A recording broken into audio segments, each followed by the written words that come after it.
오늘 말씀은 마태복음 8장 1절부터 13절까지의 말씀입니다. 예수님께서 산에서 내려오시니, 저 앞에 마태복음 5장 1절에 보면 예수님께서 산에 올라가서 가르치셨다. 산상보훈이죠. 근데 이제 산에서 내려오셨다 그랬습니다. 그러니까 수많은 무리가 따르니라. 그 가르침이 차원이 다르니까 많은 사람들이 몰려왔겠죠.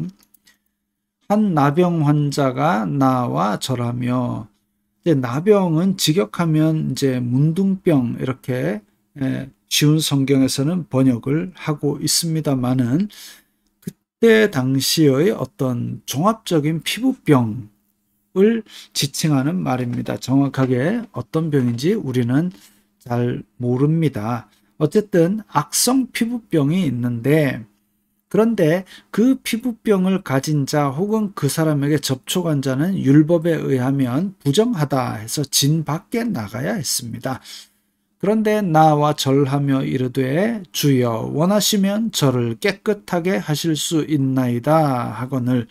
자, 굉장히 중요한 얘기입니다. 왜냐하면 예수님께서 저 귀한 선생님, 저를 고칠 능력이 있습니까? 혹시 의과대학은 어디 나오셨어요? 이렇게 묻지 않고 원하시기만 하면 깨끗하게 하실 수 있습니다. 예수님이 나를 지금 고치고 싶으세요? 안 고치고 싶으세요? 그게 관건이지 능력에 대한 믿음은 갖고 있다라는 것이죠. 그래서 그렇게 믿음으로 다가왔을 때에 하나님이 계신 것을 믿고 찾는 자들에게 상 주시는 이심을 믿을 때에 기뻐하신다고 히브리서에서 나오지요. 예수님께서 손을 내밀어 그에게 대시며, 자, 유대인들은 피부병 환자에게 손을 대면은 자기도 부정해진다 그랬는데, 예수님께서 그 불쌍한 사람에게 손을 내밀어 그에게 대시며 이르시되 내가 원하노니 깨끗함을 받으라. 믿음을 가진 사람이 예수님께서 원하시기만 하면 저를 깨끗하게 할 수 있습니다. 믿고 왔습니다. 찾는 자에게 상 주시는 이심을 믿었습니다. 그 능력에 대해서 의심하지 않았습니다. 그랬을 때에 즉시 그의 나병이 깨끗하여진지라. 예수님께서 이르시되 삼가 아무에게도 이르지 말고 다만 가서 제사장에게 내 몸을 보이고 모세가 명한 예물을 드려 그들에게 입증하라 하시니라. 왜냐하면 이게 원래 규정입니다. 그래서 병이 나았다 그러면 제사장에게 보여주고 예물을 드리고, 그렇게 해야 완치 판정으로서 이제 부정하지 않은 그런 얘기를 듣게 되는 것이죠. 그런데 예수님께서 내가 낫게 했으니까 끝, 너는 깨끗해, 이게 아니라 제사장에게 가라고, 율법에 있는 규정을 지키라고 하십니다. 그와 마찬가지죠. 예수님께서 세례를 받음으로써 요한에게 이렇게 함으로써 모든 의를 이루는 것이 합당하니라 라고 말씀을 하신 것처럼 그렇습니다. 그래서 삼가 아무에게도 이르지 말라. 가서 제사장에게 보이고 규정대로 정결함 선포를 받아라 이랬습니다. 물론 이제 지금 이 사람 말고도 많은 사람들이 앞에 4장 25절에 보면 예수님께서 병을 고친다 해가지고 갈릴리 일대 저 위에 시리아까지도 그렇게 소문이 나서 많은 사람들이 몰려오고 있던 시절이었습니다. 그런데 그 많은 사람들 이야기보다 이 사람의 말을 기록한 것은 분명 이 나병 환자를 낫게 한 이 과정이 예수님께서 모든 의를 이루시고 계신다는 것을 기록에 남겼기 때문이겠죠.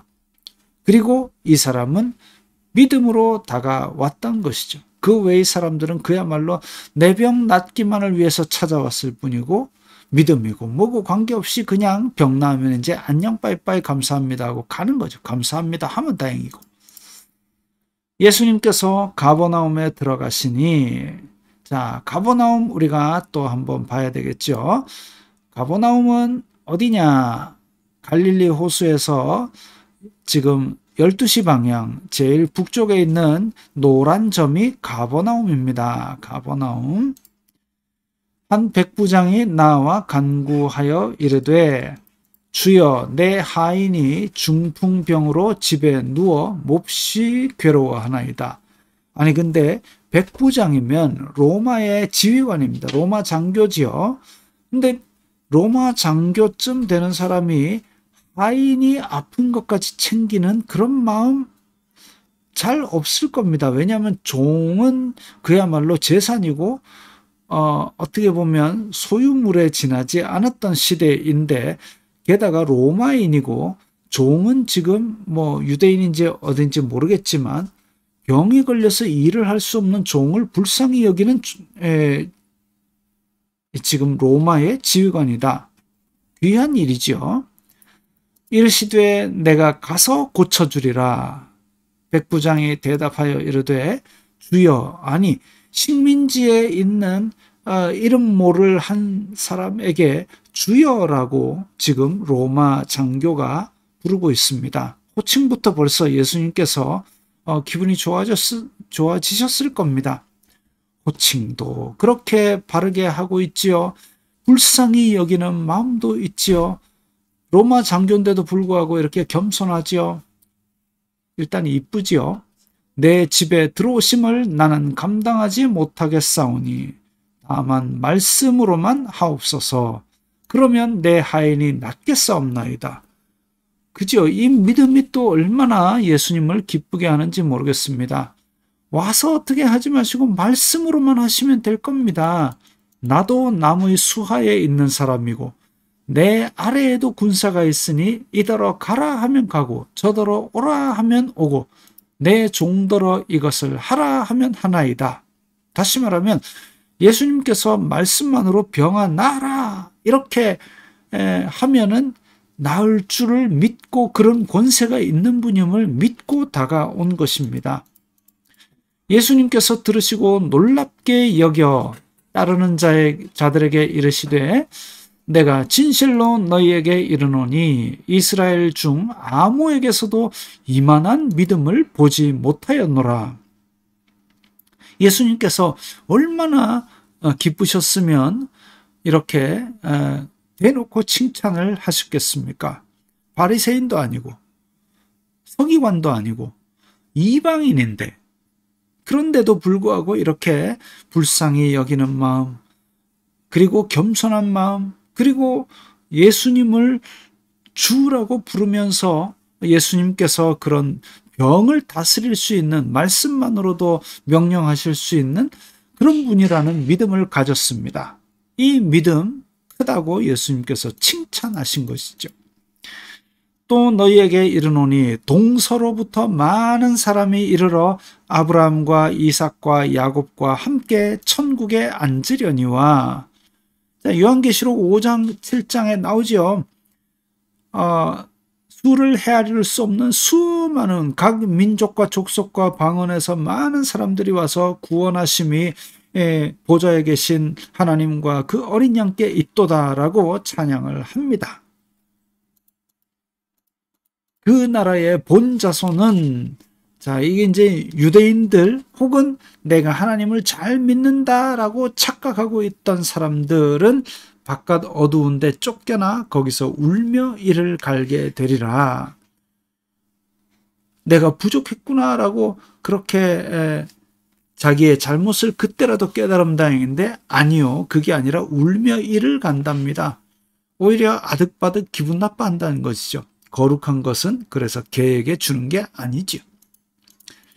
예수님께서 백부장에게 이르시되 가라 내 믿은 대로 될지어다 하시니 그 즉시 하인이 나으니라. 그래서 예수님께서 이렇게 그 백부장의 하인을 낫게 해 주셨습니다. 예수님은 하늘과 땅을 창조하신 하나님의 창조 사역부터 그리고 지금까지도 우리를 구원하시고 또 보좌 옆에서 우리를 위하여 기도하고 계신 분입니다. 그리고 이렇게 권세 많고 능력 많으신 분입니다. 우리가 예수님의 이름으로 하나님께 간구하는 자녀의 특권을 받았으니 오늘도 기도를 쉬지 말고 하시기 바랍니다.